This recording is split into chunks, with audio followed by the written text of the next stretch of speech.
Audio Jungle.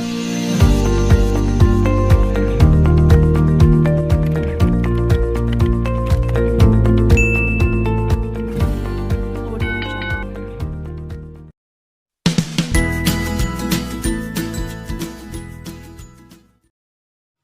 Assalamualaikum warahmatullahi wabarakatuh. Alhamdulillahirrabbilalamin. Hari ini kita lanjutkan kembali pembelajaran kita. Saya harapkan semuanya menyimak baik-baik materi ini dan juga tetap menjaga kesehatan. Baik anak Ustadz, kita lanjutkan kembali pelajaran kita hari ini, yaitu tentang sholat qasar, yang mana sebelumnya kita membahas tentang sholat jama'. Jama' itu artinya mengumpulkan antara sholat yang satu dengan sholat yang lain. Contohnya sholat zuhur dengan sholat asar dikerjakan pada waktu zuhur, atau sebaliknya sholat zuhur dan sholat asar dikerjakan di waktu asar. Sekarang itu kita belajar tentang sholat qasar.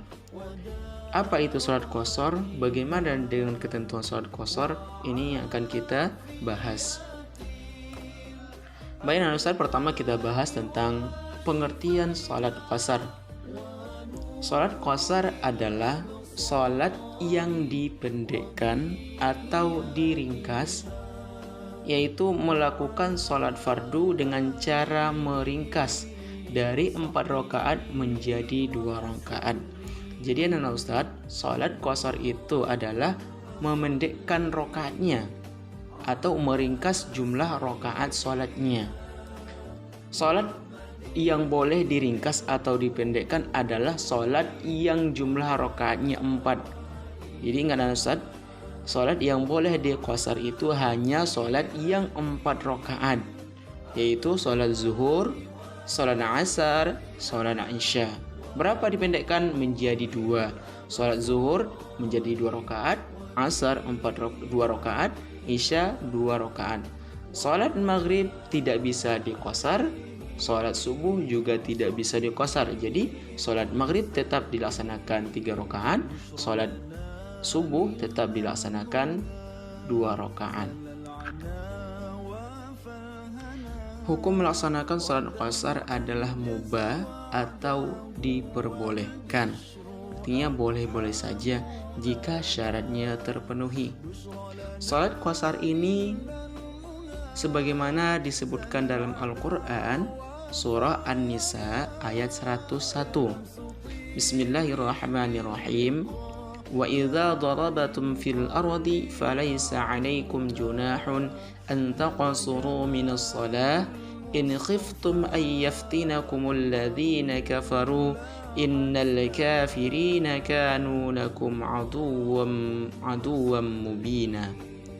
Dan apabila kamu berpergian di muka bumi, maka tidaklah mengapa kamu mengqasar sembahyangmu. Jika kamu takut diserang orang-orang kafir, sesungguhnya orang-orang kafir itu adalah musuh yang nyata bagimu. Jadi anak Ustadz, sholat qasar ini memang sudah diperintahkan dalam Al-Quran dan juga dipraktikkan, dicontohkan oleh Nabi Muhammad SAW. Selanjutnya syarat sholat qasar. Yang pertama adalah musafir.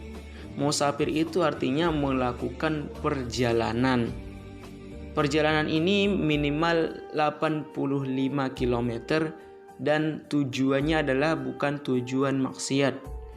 Jadi kalau anak Ustaz melakukan perjalanan itu sampai 85 km, maka diperbolehkan mengqasar sholat. Tapi kalau anak Ustaz dari rumah ke sekolah itu belum sampai 85 km, maka tidak boleh mengqasar sholat. Biasanya kalau kita pulang kampung, perjalanannya jauh, bahkan kadang sampai 3 hari jalan, maka itu diperbolehkan mengqasar sholat. Yang kedua, sholat yang diqasar itu adalah sholat yang dilakukan pada waktu itu juga. Contohnya sholat asar diqasar di waktu asar. Yang ketiga, niat untuk mengqasar sholat. Jadi dalam perjalanan kita sudah ada berniat dalam hati ingin mengqasar sholat. Yang keempat, boleh mengqasar sholat yaitu dalam keadaan sangat menakutkan atau khawatir, misalnya dalam keadaan perang, sakit, hujan lebat, angin topan, dan bencana alam. Ini diperbolehkan, tetapi untuk saat ini biasanya sholat qashar ini hanya dilakukan ketika dalam perjalanan atau musafir. Nah, bagaimana anak-anak Ustadz? Sudah paham dengan sholat qashar ini? Kalau sudah paham, alhamdulillah. Kalau ada yang belum paham, silahkan tanyakan ke Ustadz. Untuk cara-cara bagaimana sholatnya, praktik sholatnya, insya Allah kita jelaskan pada pertemuan berikutnya.